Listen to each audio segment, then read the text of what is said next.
Tu n'es pas loin du royaume des cieux. Bien-aimé dans le Seigneur, bienvenue à notre méditation dominicale. Tu n'es pas loin du royaume des cieux. Quel est le plus grand commandement? Nous continuons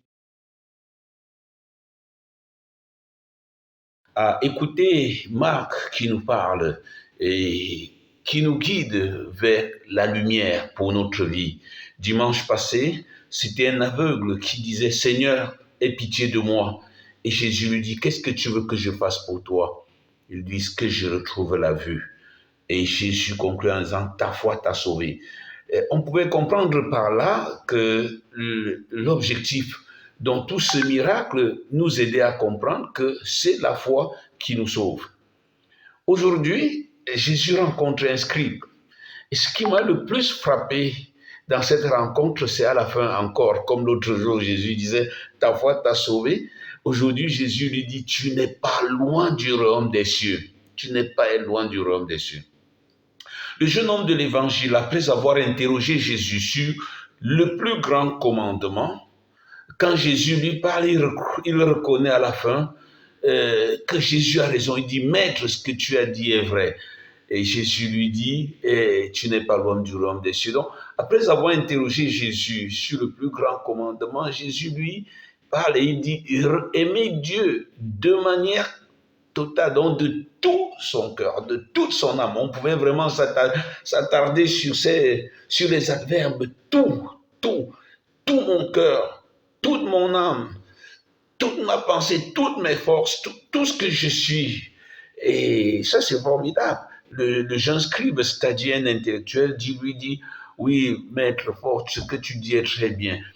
Aimer Dieu de tout, donc de manière totale, et aimer son prochain comme soi-même, il vaut mieux que tous les offrandes et tous les sacrifices. Jésus lui dit, tu n'es pas loin du royaume des cieux.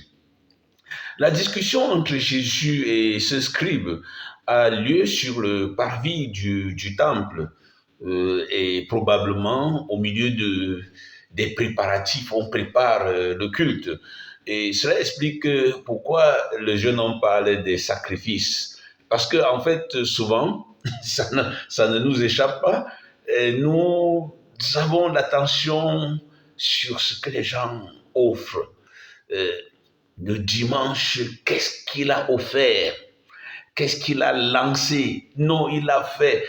Combien a-t-on lancé? Et on dit c'est formidable. C'est pas mauvais. Le scribe qui s'adresse à Jésus a l'intuition, comprend quelque part que l'essentiel n'est pas dans ce qu'on lance. Ce qu'on lance doit plutôt traduire ce qu'on est avec Dieu.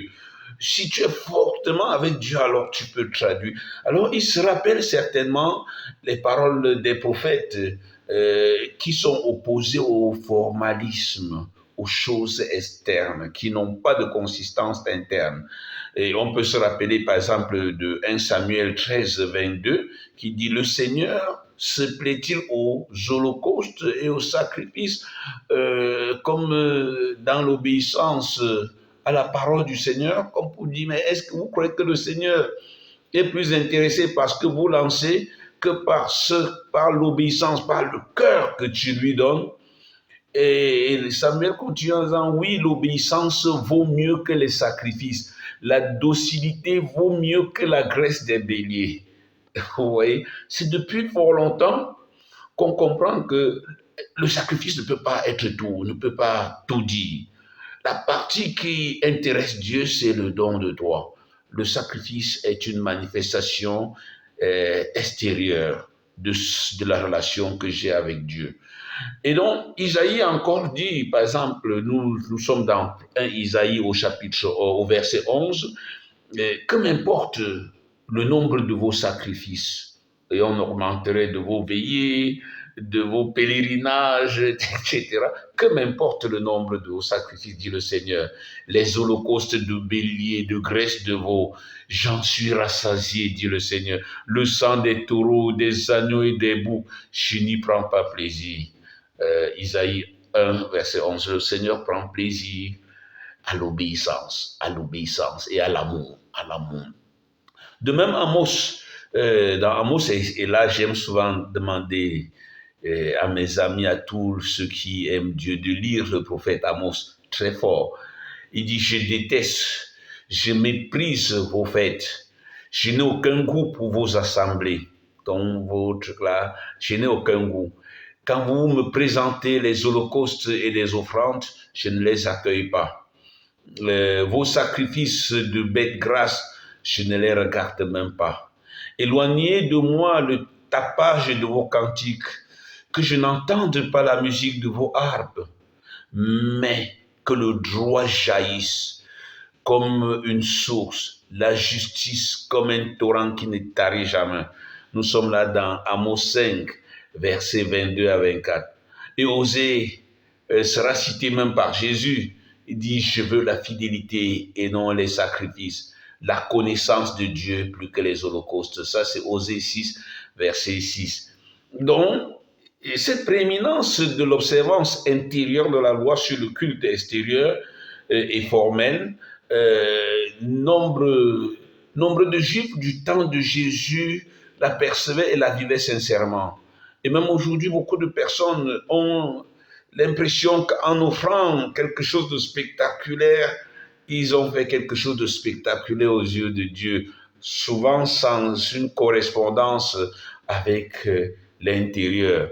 Les différentes écoles de rabbins se divisaient sur l'organisation, donc sur l'ordre des commandements, donner d'abord et suivre, etc.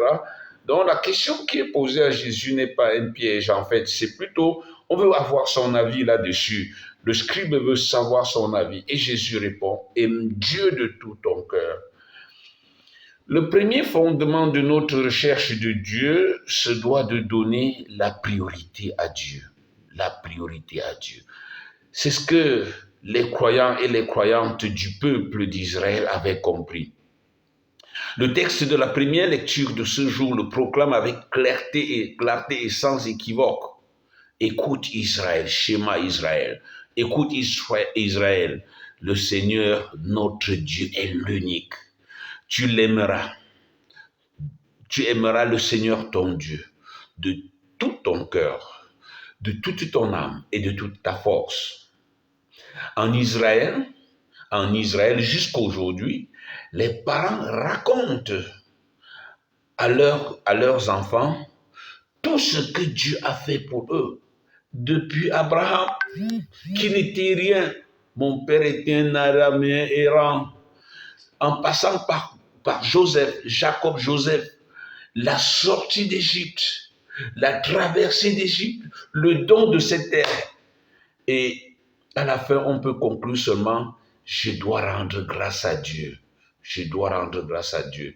Parce qu'en fait, après avoir raconté tout ce que Dieu a fait pour l'homme, qu'est-ce qu'il nous reste à faire? C'est rendre grâce à Dieu. Donc, devant tant d'attention, l'homme ne peut qu'aimer Dieu. Et l'aimer justement de tout son cœur, de tout ce qu'il est, sans réserve. Voilà la première attitude du croyant, c'est aimer Dieu. C'est aimer Dieu, ne pas oublier Dieu. Et dans un des textes du Deutéronome, il est dit, quand tu mangeras ton pain dans la terre promise, garde-toi d'oublier le Seigneur ton Dieu. Dès que tu seras rassasié, garde-toi d'oublier le Seigneur ton Dieu, d'oublier un seul de ses commandements, parce que dès que nous avons le sommeil, dès que nous avons un peu la paix, nous avons le ventre rempli, on rote et on oublie qui est Dieu. Garde-toi d'oublier. Alors, le plus grand commandement chez le juif, c'est le croyant, c'est écoute Israël. Et ce qui fait la force du peuple juif comme croyant, c'est ce schéma Israël. À travers les siècles, c'est devenu même le cœur de la prière juive. Le cœur de la prière juive, le matin et le soir, c'est le schéma Israël. Quand il sort de sa maison, écoute Israël, le Seigneur ton Dieu est l'unique. C'est la prière du juif. Et pour ceux qui veulent avoir une culture spirituelle un peu plus, il faut approfondir le schéma Israël. Pour le juif, c'est la grande prière. L'attitude du bon juif, du scribe qui rencontre Jésus, est une attitude donc de relation personnelle, de communion intime avec Dieu. Il demande, comment puis-je, qu'est-ce que je dois faire pour rester en bonne communion avec Dieu? Il dit, aime le Seigneur de tout ton cœur sans réserve. Aime ton prochain comme toi-même. Et on comprend, tout amour de Dieu nous rapproche de l'homme. Aucun amour de Dieu ne doit nous éloigner de l'homme. Donc, pas d'amour de Dieu sans amour du prochain. Pas d'amour du prochain aussi sans amour de Dieu. L'amour du prochain, pour Jésus, est le visage que prend l'amour de Dieu dans la vie du croyant. Le scribe qui a posé la question à Jésus refuse, quand Jésus lui dit cela, il refuse toute spéculation. Il ne demande pas, Seigneur, aimez le prochain. Tu connais qui est mon prochain? Un monsieur ou bien une dame qui est capricieuse, qui est difficile, qui est malade. Il refuse toute spéculation. Il sait qu'aimer le prochain, point, comme soi-même. Voilà le commandement. Si c'était aujourd'hui, nous qui discutons tout, on devait trouver des gens en train de dire, Seigneur, mon prochain, est-ce que tu le connais? C'est quelqu'un qui est difficile à aimer, et il m'a fait du mal, il m'a blessé, il est malade, il est difficile à supporter, il est sale, il pue. Le scribe ne discute pas, il reconnaît. Il confesse, voilà pourquoi Jésus lui dit, tu n'es pas loin du royaume des cieux. Parce que aujourd'hui, beaucoup de personnes aiment discuter la volonté de Dieu. Certains auraient aujourd'hui demandé à Jésus, mais est-ce que toi-même tu as déjà essayé de vivre avec mon grand-père et sa maladie là? Est-ce que c'est possible, mon voisin là, de l'aimer, lui qui... Non, il ne discute pas. Il dit, tu as fort bien raison, maître. Le jeune ne dit pas qu'il m'a trompé. On ne pense pas aux trahisons, on pense à ce qui est vrai. Nous sommes invités, frères et sœurs, comme ce scribe, à nous laisser imprégner de l'amour de Dieu et que nous aimerons de tout notre cœur, de toute notre âme, de tout notre esprit, de toute notre force. Oui, écoutez cela très bien. Beaucoup de personnes font des pèlerinages pour aller chercher Dieu. Dieu nous fait comprendre aujourd'hui qu'il est dans notre prochain. Aucun pèlerinage n'aura de valeur si nous ne faisons ce pèlerinage régulièrement vers le cœur du prochain. Tous les pèlerinages que nous faisons, toutes les neuvaines, tous les sacrifices que nous faisons, tous les holocaustes perdent de valeur si nous ne faisons pas ce pèlerinage vers le prochain. Parfois le prochain difficile à aimer, que Dieu veut que nous aimions. Nous cherchons souvent le visage de Dieu à adorer. Mais avons-nous déjà appris que Jésus avait laissé son visage sur le foulard de Véronique parce que Véronique avait essuyé le visage d'un inconnu. Rendez service à un inconnu et soutenez le prochain, surtout le prochain difficile à aimer, parce que nous allons courir vers les prochains qui sont beaux, lisses, entretenus et d'aspect agréable. Jésus a toujours une croix et des épines sur lui.